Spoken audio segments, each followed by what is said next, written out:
Mas você está otimista para o Brasil, para ativos brasileiros de uma maneira geral? E aí depois eu já vou emendar com a minha próxima pergunta aqui, que é sobre, acho que um dos ativos que mais sentiu, no caso positivamente, esse cenário que você traçou foi o nosso real em relação ao dólar, né? Mas o dólar se desvalorizou frente a praticamente todas as moedas e o nosso real aqui saiu ali daqueles níveis incríveis de R$ 6,20 no fim do ano passado e contando, né, naquele momento havia muita incerteza se a gente não estava indo para 7 e de repente deu uma boa descomprimida de lá para cá. Eu queria saber um pouco, assim, falar um pouquinho de Brasil, um pouco mais como é que você está vendo e focar um pouquinho nesse real contra dólar, assim, qual que é a perspectiva? A Armor é uma casa que conhecida aí por atuar bem ali no mercado cambial, que é bem traiçoeiro com analistas de uma maneira geral. A gente trouxe o Alfredo, que é seu sócio no começo do ano, e ele foi um dos que, quando ainda havia uma incerteza ali sobre o comportamento do dólar, ele cravou que a direção era para baixo do dólar em relação ao real. Mas não sei se a mão já virou, eu queria entender um pouco como é que vocês estão vendo. A mão ainda não virou. Mas assim, o que a gente viu prevalecendo é um play de carrego global, né? Acho que teve um movimento de desvalorização do dólar que eu acho que beneficiou muito o real, né? E assim, a hora que a gente compara os juros brasileiros com os juros mexicanos, a diferença é muito grande, né?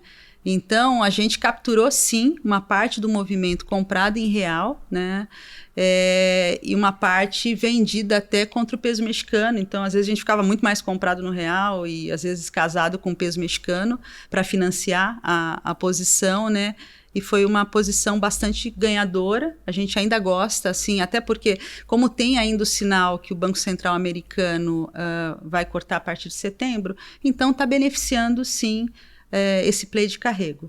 Aí, agora olhando mais para o final do ano, aí a nossa preocupação, tá? Então, você tem aí o Brasil com uma conta corrente negativa de 3,2, do ponto de vista de fluxo, né? A gente viu uma grande venda, um grande posicionamento dos investidores via derivativo, só que o mercado de spot, como todo ano, né? Esse ano mais ainda, e a gente acha que vai faltar dólar, e isso daí vai ficar muito mais claro mais para o final do ano, tá? Então, é uma coisa que a gente fica muito atento. A gente fica vendido nesse play de carry, mas em algum momento a gente está na ponta contrária no final do ano. Nossa, assim, se a gente pegar aí o Focus, está com um câmbio aí por volta de 5,70, 5,65, a gente está mais na ponta de cima. E aí depois eu vou até falar um pouco de juros por conta disso. A gente acha que no final do ano a gente vai ter pressão, né? De saída, tá? Então, nós estamos vendo aí um dólar real por volta de 5,80, 5,90, tá? Então, no curto prazo, a gente continua navegando, mas vai chegando num nível que começa a ficar mais complicado, tá? Só uma pergunta em cima disso. Enfim, tem essa questão técnica, que é mais relacionada ali a saída, fluxo, do que a fundamentos. O Banco Central não poderia, de alguma maneira, evitar ou é impossível de evitar essa tendência de apreciação do dólar? Assim, o problema é que a gente, assim, do ponto de vista de fundamento, a gente tem uma conta corrente negativa de 3,2 e isso vai piorar mais ainda. A gente está com um câmbio que está apreciando, né? Então, isso não é positivo, né? E é um fluxo no derivativo, não é no spot. Então, assim, tem que ficar muito atento qual o sinal de reversão, porque está todo mundo posicionado agora na ponta contrária. Ao contrário do final do ano passado, que estava todo mundo comprado, aqui você está vendo um movimento, todo mundo na posição vendida, e é um play de carry dentro de emerging markets. Brasil é uma moeda que paga muitos juros, tá? Então, no dia que tiver uma reversão, vai ser uma reversão rápida, né? Então, tem que ficar muito atento ao movimento até do dólar, somente do DXY, que está aqui no 97, né? No final do ano estava lá no 110, nós estamos a 97, né?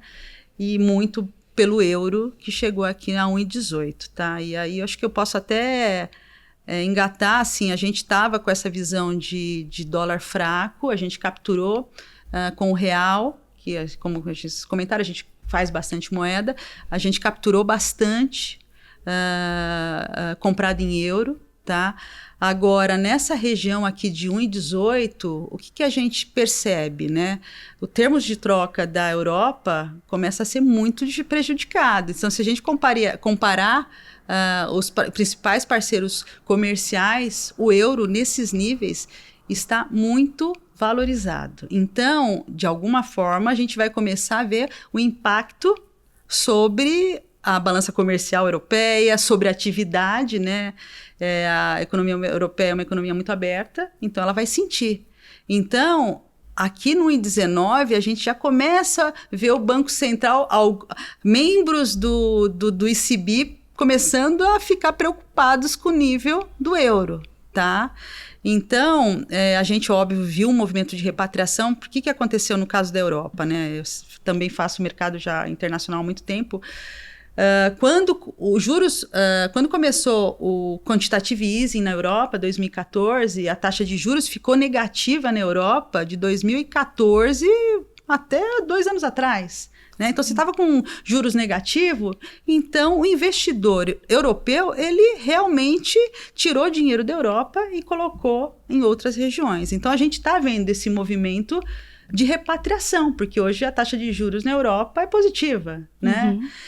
Nós estamos falando aí de um juros de 2%, e que não era, né? Então, assim, foi um movimento que, tem um juros. Aí você fala assim, aonde investir na Europa, né? Então, assim, óbvio, a Bolsa Europeia teve uma grande valorização. Foi um dos destaques. Foi um destaque do ano, né? Você está vendo aí uma alta de 15%. Então, você pega alguns múltiplos, preço sobre resultado, né? Tá 15 hoje, já tá na média histórica, tava muito descontada há 3 anos atrás, né? Então também não é uma coisa fácil de você estar selecionando empresas na Europa nesse nível de preço. Então tem, aí você pega a profundidade do mercado de títulos públicos europeus. Você está falando da Alemanha.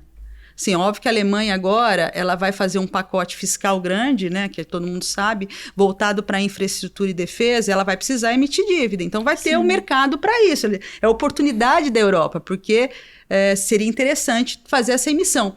Vai ter um mercado, um bonde comum europeu com garantia da Alemanha, que também poderia ter sido feito? Talvez até tenha, mas o fato é que não tem um mercado tão profundo quanto o mercado de Treasury americana.